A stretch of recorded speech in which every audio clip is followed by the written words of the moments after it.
Did you know Super Awesome Mix has an app? Go to the Apple App Store today and download Super Awesome Mix. It's free. You could start creating and sending your own digital mixtapes in just a few clicks. Also, there's links to our Instagram account and a link where you can follow your favorite podcast. Speaking of which,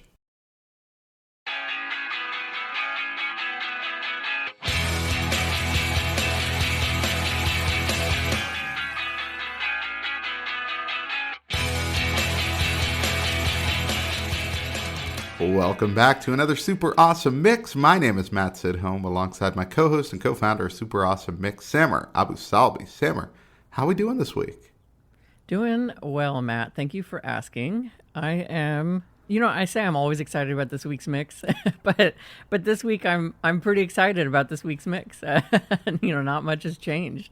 This was a really fun one to put together. Yeah, really fun one and kind of a hard one, just because the topic this week is no skip albums. So our favorite albums that we'll hit play on track one and just listen all the way through to the end. So I found myself, at first it was like kind of easy. And then I was like, oh, wait, how many do I have? Like I'm starting to make some cuts. Like it was a tough one. It was really tough, yeah. I tried to not just put like Foo Fighters and Third Eye Blind albums on here, or basically like repeat my Desert Island mix. And so that was difficult. So I was trying to go like, okay, what are other like genres of like albums and music that I've listened to a whole lot on repeat? So I think I did a decent job there. There are some obvious ones here. There's some new artists I've not mentioned before. But I had the same experience. I was like, hit the ground running, and then before I knew it, I'd already used up my 6, and I thought, okay, well, I need to edit. Thus is the nature, I guess, of mixtapes. You always want to include more. I found myself on this one, the picks I made were, not as fired up as I think my normal mix selection. So I was kind of proud of myself for that when I went back and looked at not just that, and the albums overall have a mix of songs obviously in them, but yeah, the ones I picked for the mix, I was like, I didn't go, this is maybe a different side of me, I think, that I'm showing the people out there. You are, yeah. You went for much more of like a Samer vibe, I think. Like they're all pretty chill. I noted that actually as I was listening through, and I was going to bring that up later as we got into like the fourth pick. All right, I was like, wow, good. Feeling a mood here. Got a vibe going. All right, well, let's kick things off. So as Matt mentioned, yeah, these are all albums that we hope you will go and listen to, and press play on track 1 and enjoy it all the way through track 12. On our own mix, we hope you don't skip around either, and track 1 is Rain on the Scarecrow by John Mellencamp. Matt's pick, of course. Yeah, of course. You wanted to know of that. Course. Like, as if you had never picked John Mellencamp. Huh? You're just too good. So this is off of the album Scarecrow. So that's the No Skip album here. He had a few big hits off this one, Small Town, ROCK in the USA, and Lonely All Night. So, in some ways it's sort of maybe childhood memories that maybe kind of latches onto this album. But I think the great thing about this album and especially this song is that, it's just everything's so well written. It really is the album overall about kind of the loss of middle America. This was about the time when he started the Farm Aid concert to kind of help farmers in the U.S. And so this really hits that on the head, if you will, about the troubles there. But there's also some other great songs on this album that are worth checking out as well. Face of the Nation, Minutes to Memories, and Rumble Seat are a few more that aren't the big pop hits. And so you're going to recognize a few songs in this album. You probably won't recognize all of them.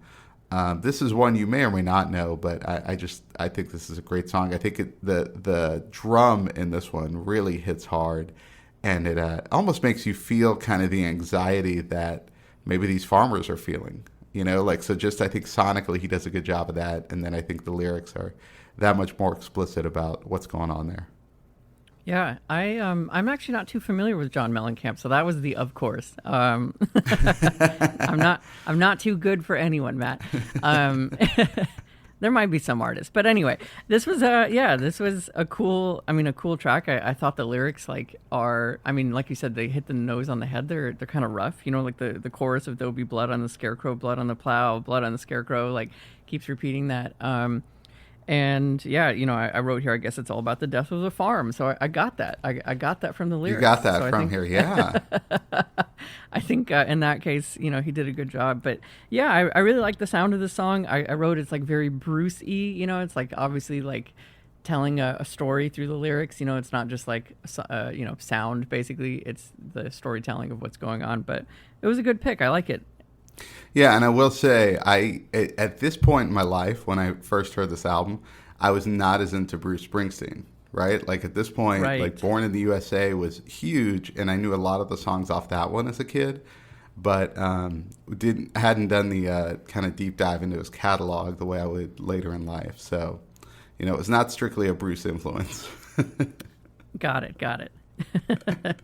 All right, so your first pick, you went with, the track is A Haunted House by Jon Bellion. Yeah, Jon Bellion. So this is the album, The Definition. This is track 6 off of that album. Also, it just, again, a number of great tracks off of here. The opening one called Money Right is another one, and Ooh is probably my other favorite. I went back and forth on which one to feature.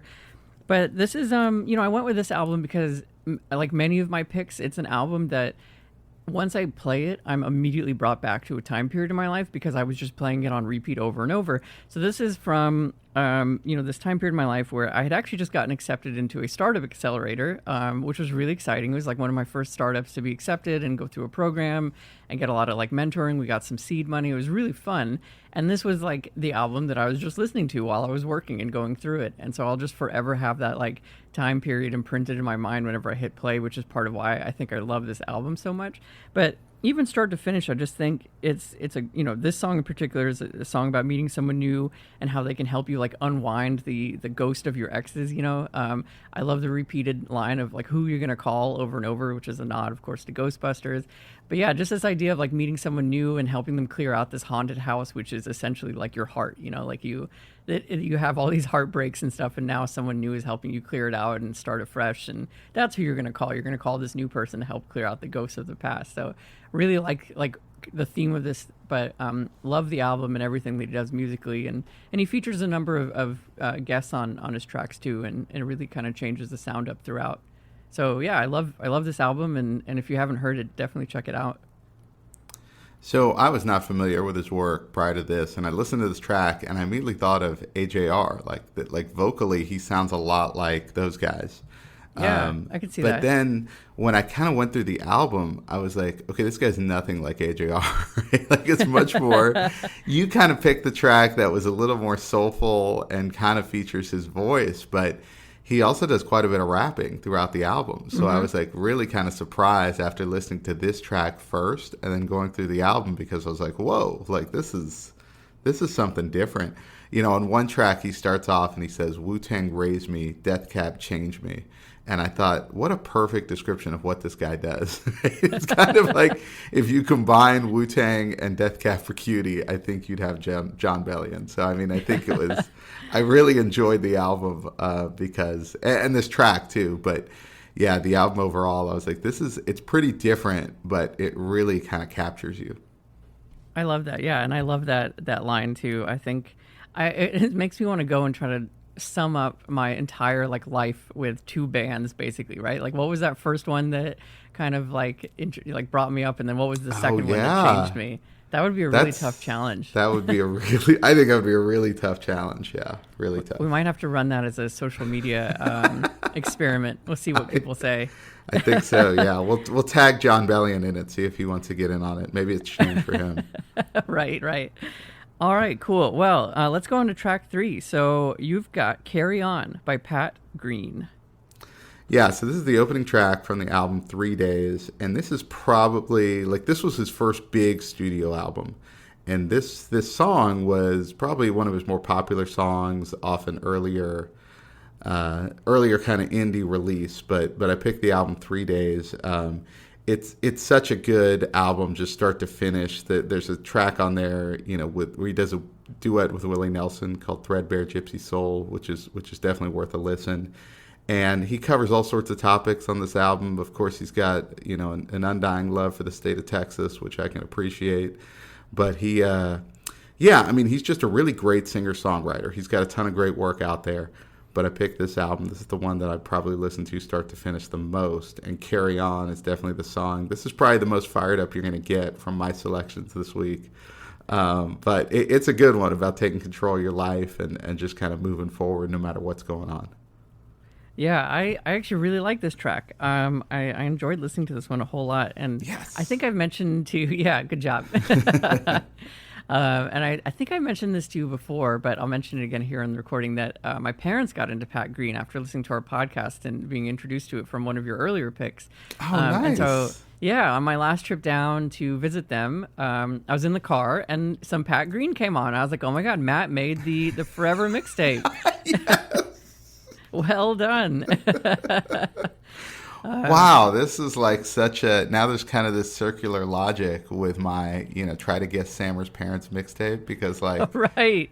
Now you're manipulating it. Yeah, now I'm manipulating the mixtape. Oh my goodness. This is the responsibility confusing. Of what we do is huge. It's enormous. It's an enormous responsibility. But no, it was a really nice track, and I felt like I could relate to the lyrics of that feeling of like wanting to get away, to move on from something. And it was good. I liked it. It was a good pick. Thank you. All right. Next up, you picked the track Powerful. And this is off an album from Major Lazer, but they're helped on this one by Ellie Goulding and Terrace Riley. Yes. So this is, again, another like time capsule album. It's called Peace is the Mission. There have been a million remixes of these songs. Probably one of the most popular remixes is Light It Up by this off of this album. If I remember correctly, I think it has over 1.3 billion plays on Spotify, which Oh my gosh. Like as a single track, like that is really kind of insane, right? I know, like that's incredible. Yeah, say what you want about the billion tracking plays. technology and like how are they counting these plays, but that's an insane number, no matter how you slice That's a very large number, right? Like Yes. exactly. Like even if you just wanted to hit play over and over and over again, it'd take you a while to get 1.3 billion. So yeah, this is a time capsule album for me. It reminds me of the time that I started to get into spinning. So before I was an instructor and I was living in Dallas, let's be honest, I got dragged to a spin studio by my friend. She was like, "You're gonna love it. You're gonna love it." And I was looking for an alternative to running. I was very dubious. I got in the bike room though, and it's like, kind of similar to Soul Cycle. It was a local studio, dark room, loud music, a lot of like EDM and remixed music. And I like just absolutely loved it. I got really into it. I like had a great workout. I was dying by the end of it. And I was like, okay, I could do that once a week. And then I went to like 2 times a week. And then before I knew it, I was doing multiple times per day, almost every day of the week. And like this was an album that got played a lot, right? Remixes of Major Lazer's work. His work is very remixable. And so I just fell in love with this album and had it, playing start to finish all the time, and would try to find remixes for myself whenever I became a spin instructor, a couple years later. But yeah, whole album superb. Like I said, Light It Up is probably the one you're most familiar with, but you really can play this start to finish and enjoy every second of it. Yeah, I kind of sense this might have had a spinning influence. Like that might have been where this came from, because the spin classes I've taken, I think that's where I've heard most of these songs. Yeah. Yeah, exactly. But it was good. I mean, it's going to get you fired up. It's great for a workout. Like I thought, like if you're going to sit through, and I think the whole album's, I don't know, less than an hour. It's not that long of an album, but if you are going to work out, I think this would be a great no-skip album from like start to finish. Yeah, exactly. It would do a good workout album for sure. All right, track 5. Coming from one of my favorite years, as we talked about, the year 1999, you've got the song High Life by Counting Crows. So this is off their 3rd studio album, This Desert Life, and this was the album where I actually like really started to love Counting Crows. Like I was not that into their first couple of albums, and I think going back and listening to those albums, I think some of it might have been just the songs that were on the radio I just wasn't into, right? So it's like that's kind of your introduction to a band a lot of times, though. So it's like when you say you like Counting Crows, and I was like, I don't really like Mr. Jones, so like why do I want to keep going down this rabbit hole, right? Right. But yeah, at this point, Hanging Around was kind of the big pop hit that came off of this one, and I really loved that song, and got into this whole album, and I've just listened to this one over and over again. High Life is like track 6 or so, kind of right in the middle. I just love this one. It doesn't really get a lot of play anywhere. I don't know if a lot of people know this song, but I think it's just really well written, and it sounds great. It's I don't know. The whole album is just really good, and maybe it's the point where they kind of come into form. But going back and listening to those earlier two albums, they do have some great songs off there. Just I don't know. I wasn't as big a fan of their more popular hits from those first couple albums. It's funny, just now that you mentioned Hanging Around, I've been singing that song in my mind. It's like just instantly came back because that got a lot of radio play, and I really liked it. It was, I liked it. I enjoyed it, but I never went deep with Counting Crows, not until kind of you started bringing them back. And I think they had a new album last year, right? Like it was a little EP release. Yep, like 4 or 5 songs. Yep. So I hadn't heard this song in particular, but I really liked it. And I thought I loved the ending where he does this like relationship math that I feel like sometimes we can relate to, where it's like 1 + 1 is nothing, 1 + 2 is nothing, 1 + me is nothing. Like this whole thing of nothing at all, nothing at all over and over. I think he's alluding to kind of like that really, sometimes a relationship is just, it's nothing. Like it doesn't matter how you cut it. Like there's just nothing there. And so I just thought that was kind of interesting, but it was a good song. I really liked it. Yeah, this is and again, great album. There's even a hidden track there at the end of it, so definitely worth staying till the end. Your next pick, you go with, the track is The Sun, and the artist is The Naked and the Famous. Yes, The Naked and Famous. I always love their band name. So this is off of the this is off of the album Passive Me, Aggressive You, which is also a great album. That was my note. I was like, I love this album title, no doubt. Yeah, Passive Me, Aggressive You. So yeah, there's like a lot to like about this album, and I think it's really good to run to. I would actually run a lot to this. It was introduced to me by a friend at the time. As I started the MBA program, I got really into it. And yeah, it's a very interesting kind of album. Like there's a lot of different variation in it. It keeps your attention, which is why I love to run to it, because that's like the number one thing I need sometimes whenever I'm going on a long run. And yeah, there's a number of tracks. I mean, all of this is the opening track. I absolutely love that. And there's a number of others. Like, again, it's a no skip album for me. And I just I love the ending of this track in particular, because it ends with the, with the singer singing, it just keeps coming, and I stop, but it keeps on coming. It keeps coming. It keeps coming, like over and over. And I think it's like a really cool song to run to, because, you kind of feel like you're struggling to keep moving, but you just keep moving.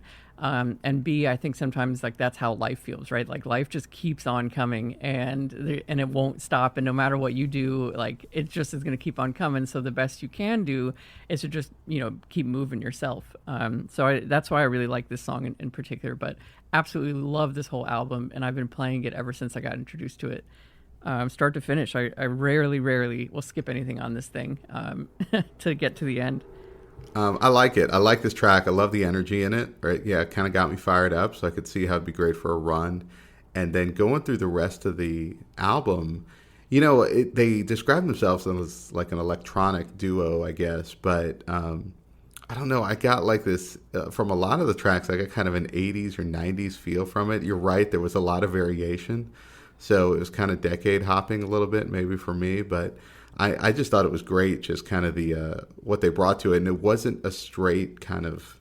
I guess I was surprised to hear the description that they're an electronic band, and maybe that's just because of the instrumentation. But I just felt from an output standpoint, they were a little bit more than that. And I'm kind of surprised they haven't had more kind of pop hits. I think Youngblood was one that got on the radio, but yes. Otherwise, I hadn't heard a lot of these songs, and I was like, I feel like these are kind of songs you could play on the radio.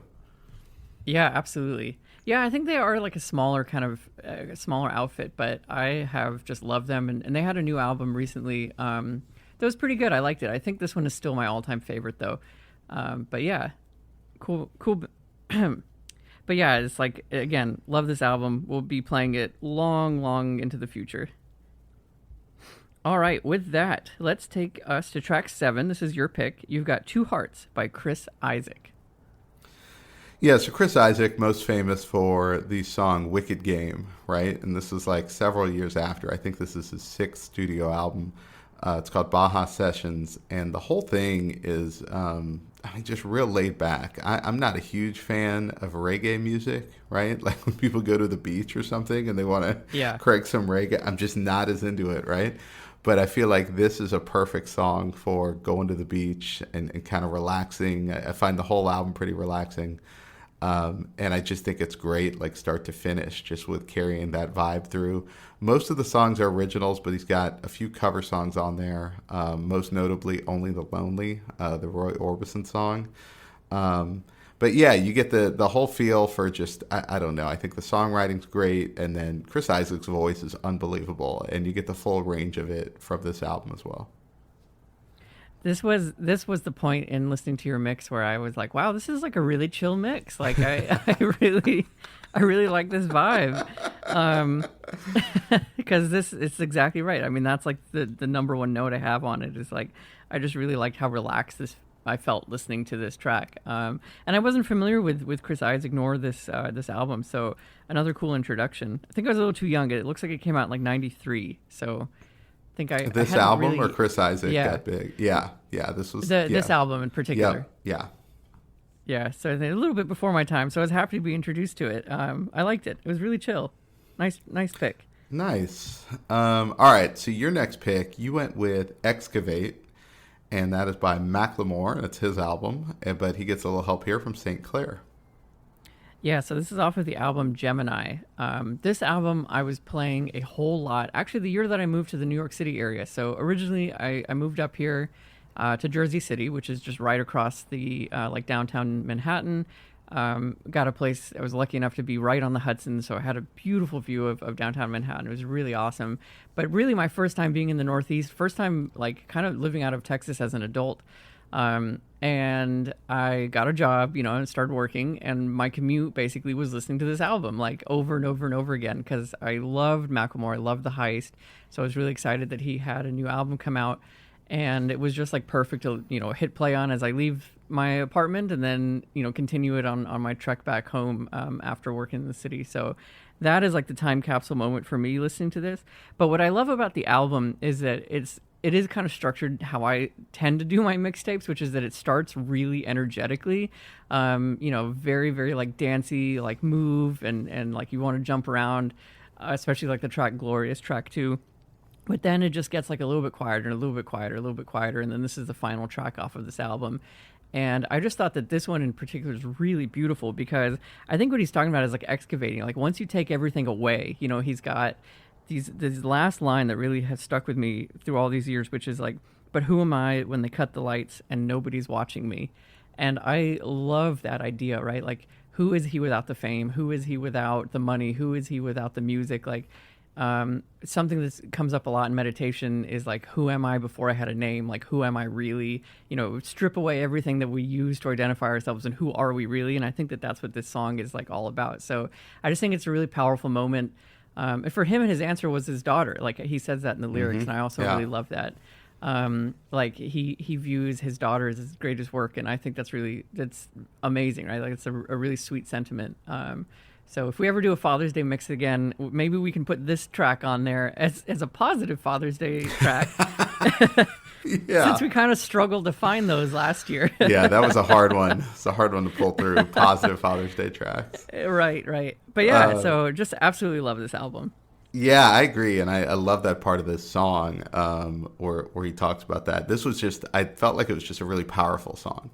I was like, this is great. And also just going through this album, I was like, man, why don't I listen to Macklemore more? Because every time I do, I'm like, oh, this is a great song. Oh, that's a great lyric. Oh, this guy's good, But at the same time, it's not in the mix. It's not in the rotation for whatever reason. So I went ahead and added this album like while I was at it because I was like, all right, I gotta make this a more consistent part of my musical rotation.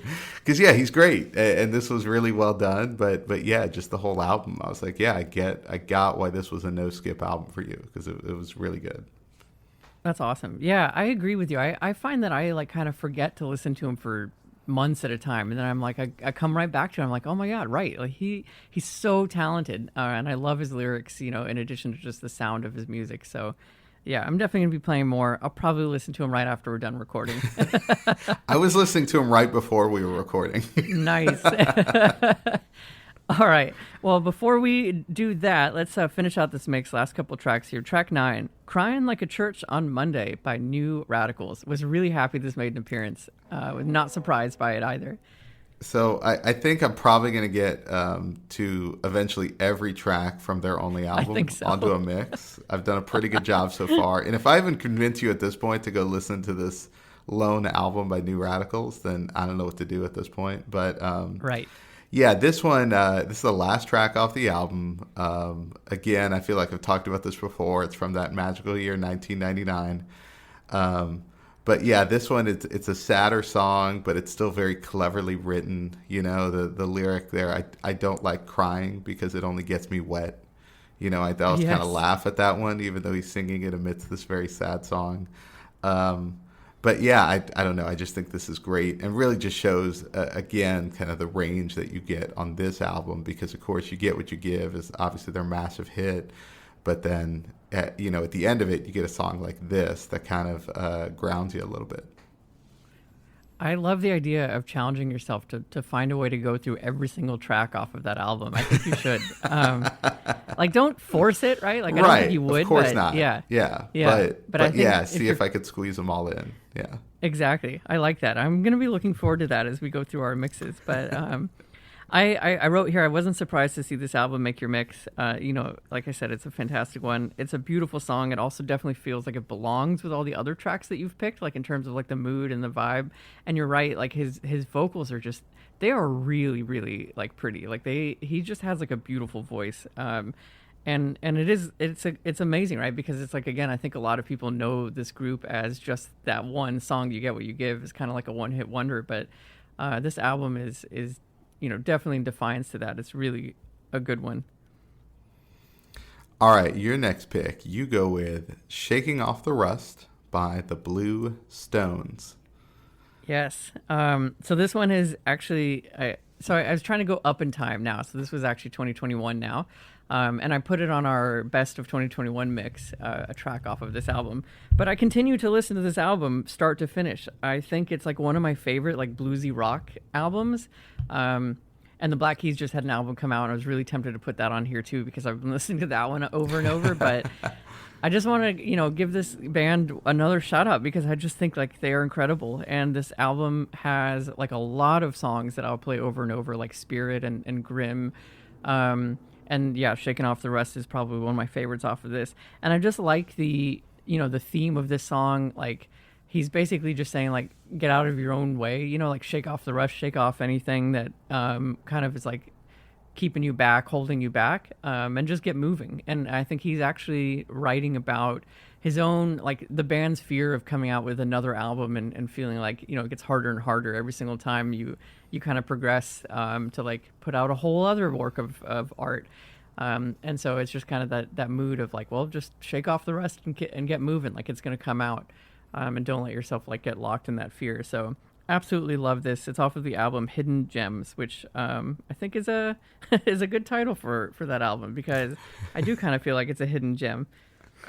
I agree. Yeah, I think that it was very appropriately titled because, I hadn't gone through the album after you put that one track on the mix last year, and so going through it this time, I was like, man, these guys are good. Like it was just really good. Like you're right, kind of a bluesy feel, but definitely rock music, and it was just consistent. I think the note I put after listening to this album is, I feel like there's probably some tracks that didn't make the listing here that are probably pretty good too.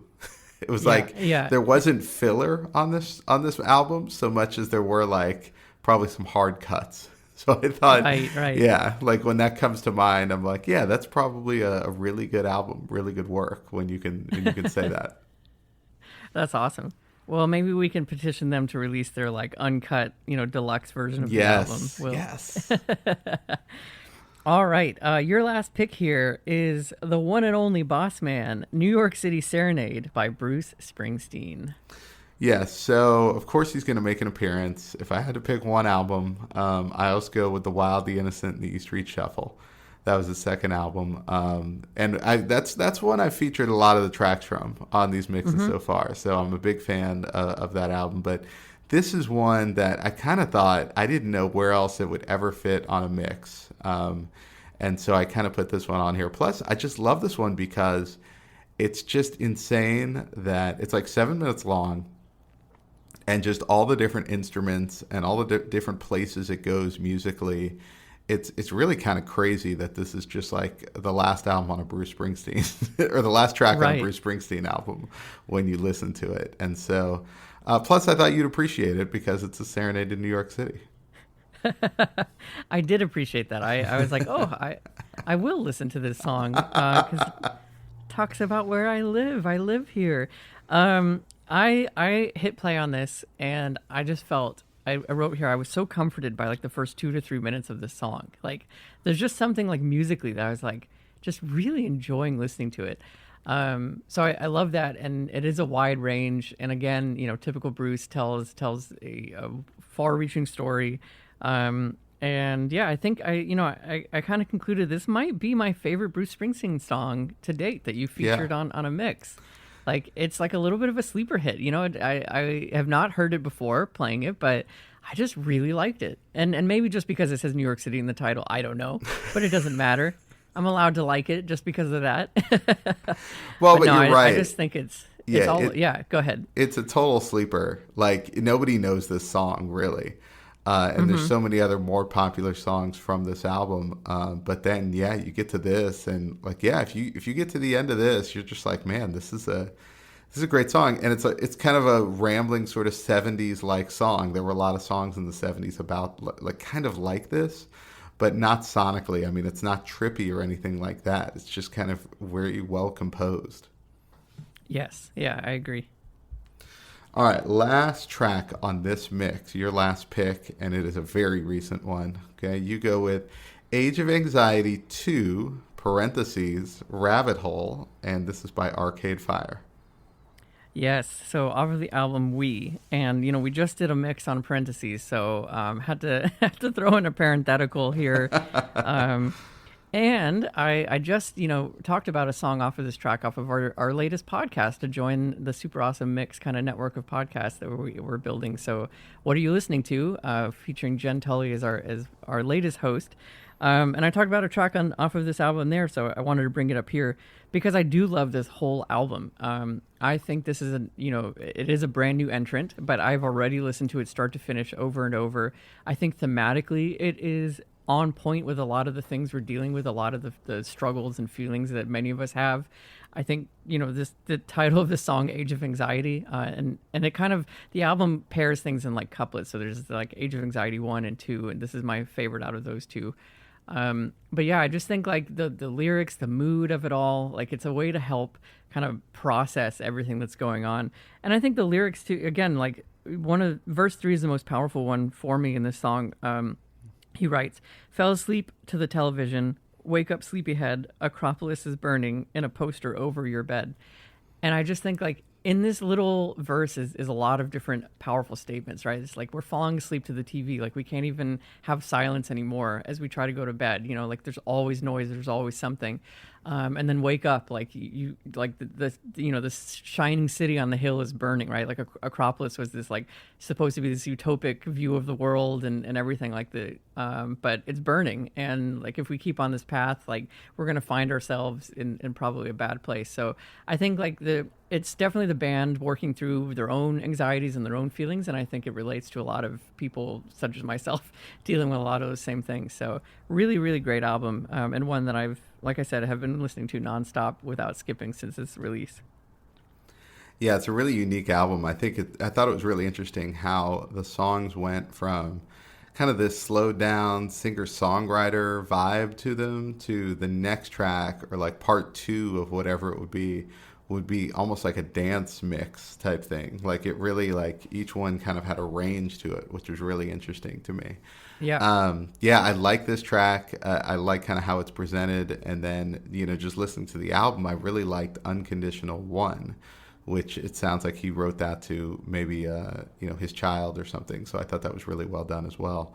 But yeah, just a really unique album. I thought it was really cool to listen to just because of that, the switch that they're kind of doing from one track to the other. Yeah, totally. So there you have it, another super awesome mix for your collection. And really, if you think about it, I mean, we just gave you 12 full albums that you need to go out and listen to. So this is Exactly. I mean, talk about a bottomless well of music. Don't just listen to this mix. Go out and listen to the full albums, because I think you'll be pretty happy. Yeah, you've got homework to do. You got a week. Yeah, and you have to do that before the next podcast releases. So everybody get on it, okay? Right. But we'll get on our next mix. If you want to follow us on Instagram, it's @SuperAwesomeMix. But in the meantime, for Samara, this is Matt, and we will see you next time.